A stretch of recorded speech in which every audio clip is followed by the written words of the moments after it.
YouTube friends. It is Saturday morning, really morning. It's like 7 in the morning, way earlier than I normally get up on a Saturday. Probably any day. But I couldn't sleep today, so I decided I may as well get up, get some cardio in, which I haven't done yet. I'm just about to do it after I have my first cup of coffee. And then I'm going to get a little bit of work done before I have clients come over. And in between clients, and I have a makeup client coming, I am going to be showing you guys a little bit of my food prep. So I know Marcus does the majority of the food prep in the house, which he does, but there are a few favorites of mine that I want to show you, and they're super quick and easy to add to your own meal plan for the week. So if you want to see those, stick around and we will be cooking soon.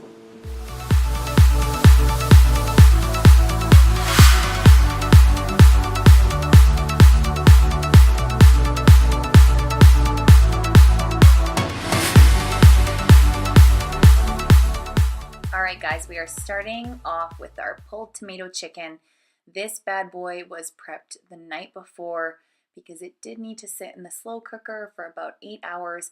I added in 2 pounds of chicken, 1.5 tablespoons of that sweet chili garlic sauce, about 2.5 cups of low sodium chicken stock, 1 whole jar of tomato basil tomato sauce, and then the roasted red pepper and garlic spice.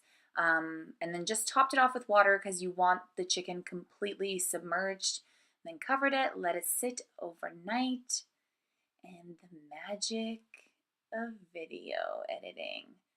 The chicken is just about ready. You're going to pull it apart at this point and then turn it on to high and let it sit for another hour.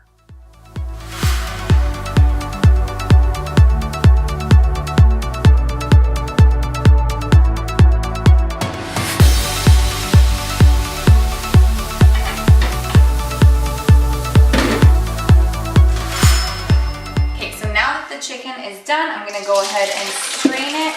You can keep that sauce if you want. I'm not a big sauce person, so I'm just going to strain it right out and pull whatever else needs to be pulled to the remainder of the chicken. Alright guys, next up we're going to do my salt and pepper chickpeas. They're super easy. All you need is a can of chickpeas, some sea salt, and vinegar. Let's get started.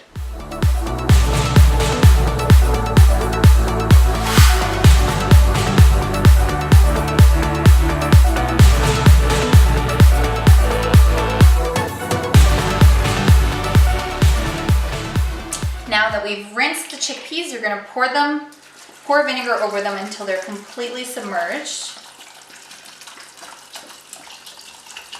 Well, that feels awesome. And then you're going to add in about 2 teaspoons of sea salt, and then just let it soak for about half an hour.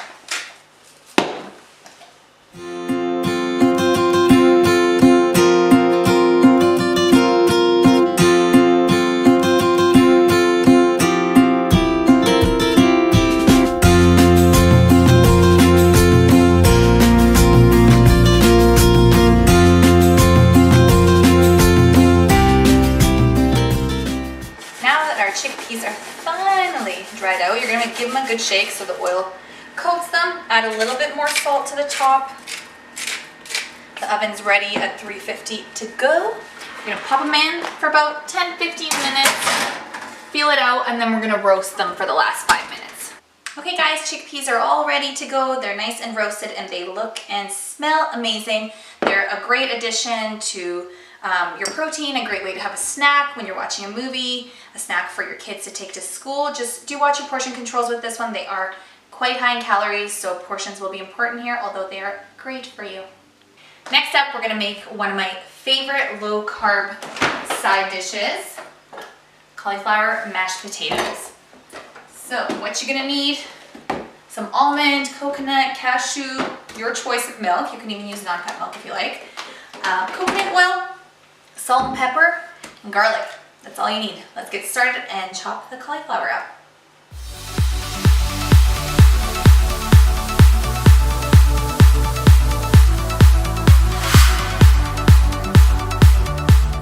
Now that your cauliflower is all chopped up, You're gonna add it into a big pot of water, bring it to a boil till the cauliflower is nice and tender, and then we're gonna mix all the ingredients together in a blender.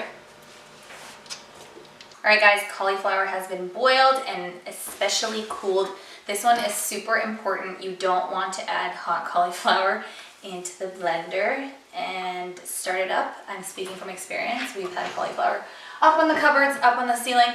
So cool it down, then add it to your blender. So I'm adding a little bit of salt and pepper, basically to taste. 2 tablespoons of coconut oil, big tablespoons. And I'm gonna add 2 teaspoons of fresh garlic. You can use grated garlic. We just buy this stuff from Costco. Thanks, Steve, for taking me to Costco.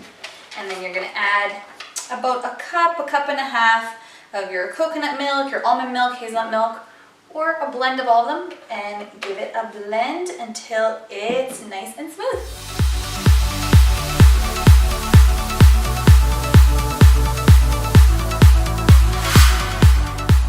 And that's it, that's all. Your cauliflower mash is ready to go. It's an awesome low carb, high vitamin side dish, and you can store it in your fridge for about a week.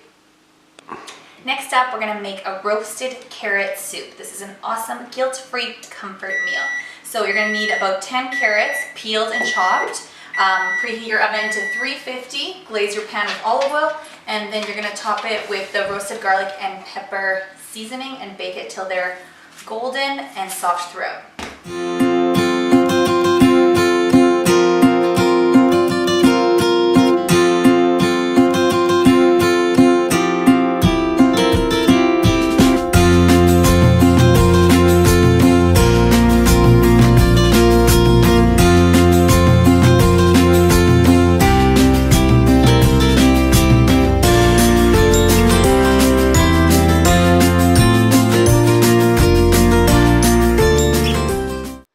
So Marcus stepped out real quick. I'm just gonna go ahead and tell you what I'm doing here.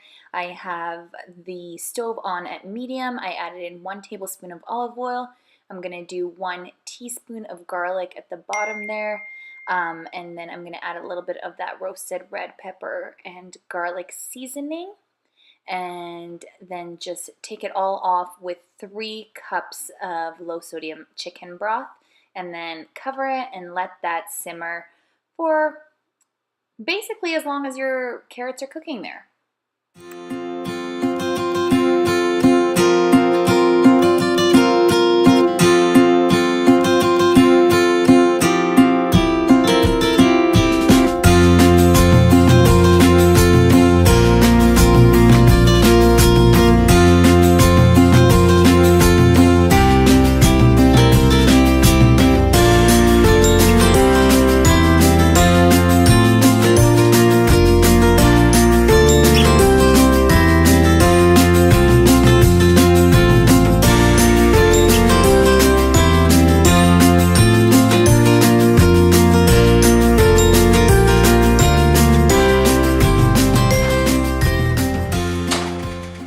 Carrots are out of the oven. They're nice and soft. They smell amazing. This broth here smells so good. It's been simmering this whole time the carrots have been roasting. So I'm going to go ahead and add the carrots to the broth here. Let that simmer for another 15 to 20 minutes. And then I will show you what to do next.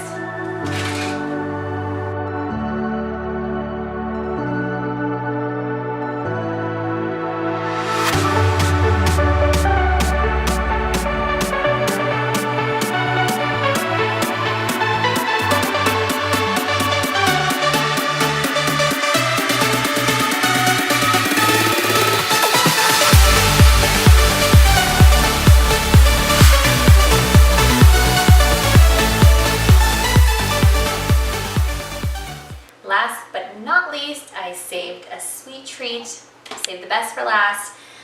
For our last recipe, this is a super easy chocolate recipe. It requires no baking. All you have to do is pop it in the freezer. So what I'm going to be using today, what you need specifically, coconut oil, cocoa powder, and some sort of sweetener.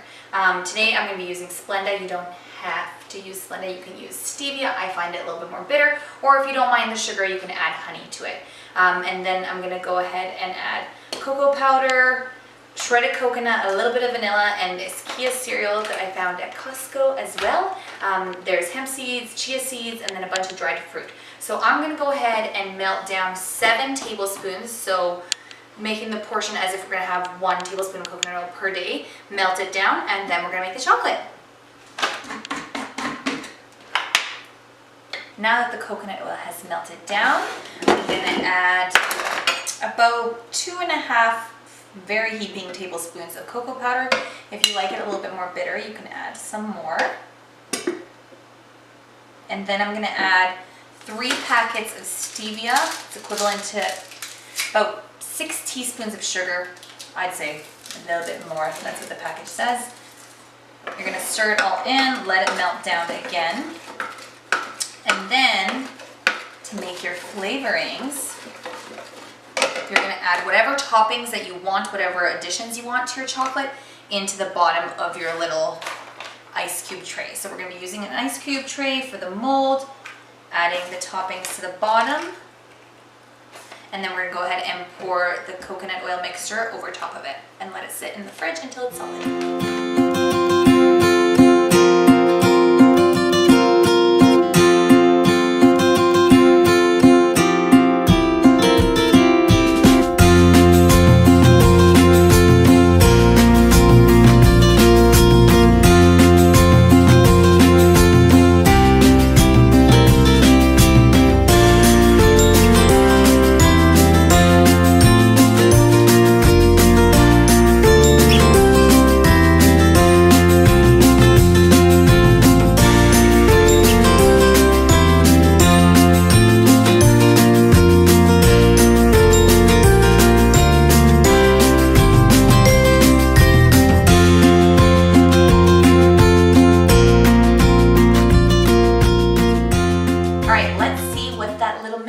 Chocolate turned into, and if they actually worked out.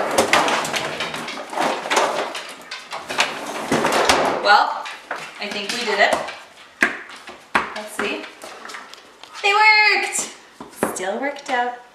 I'm sure they're still just as delicious. Cameraman wants to try one. What's the verdict? They're good! So I hope you guys enjoyed the recipes. I hope you found them helpful and you're gonna add it into your weekly food prep. One thing I learned is that I probably shouldn't be cooking, at least not on camera, when I woke up at 6:30 in the morning. So next time I'll get some sleep.